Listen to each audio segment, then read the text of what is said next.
Hello everyone! In this video, we're going to explore infinite limits and asymptotes, and how to handle these types of problems.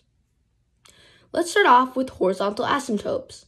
These represent the values of function approach as x goes off to infinity or negative infinity. Many rational functions, for example, will have horizontal asymptotes, where the outputs level off, even as x increases or decreases without bound. For instance, consider the function f of x is equal to 3x squared plus 5 over 2x squared plus 4. And we want to find its behavior as x approaches infinity. Well, if we plug in infinity, we get this. Well, infinity over infinity isn't really a definitive answer, so we're going to have to try something else. Okay, new plan. Let's try dividing both the numerator and denominator by x squared. Now, we know that the limit of 5 over x squared, or a similar expression, is equal to 0, because when the denominator approaches infinity, the result is 0. As a result, we arrive at the answer of 3 over 2. In general, if you see that the degree of the numerator and denominator is the same, divide the entire fraction by a term with the same degree. Keep in mind that functions can have different behaviors based on their degree. For example, if the degree in the numerator is higher than the degree in the denominator, the function won't have a horizontal asymptote. Whereas if the degree in the denominator is higher, the function will always tend towards 0. Let's try another example with horizontal asymptotes.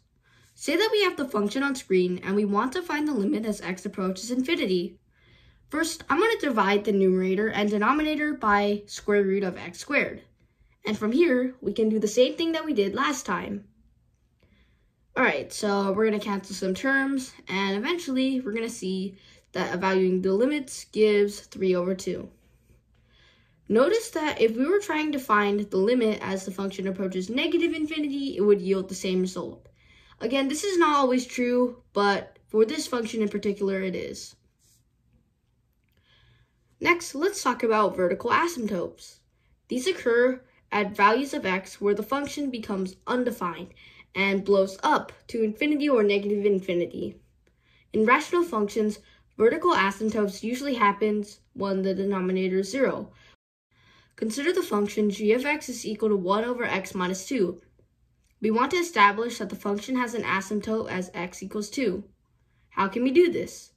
Well, we can take the right and left hand limits at x is equal to 2 to see if the function blows up to infinity. Let's take the right hand limit for now.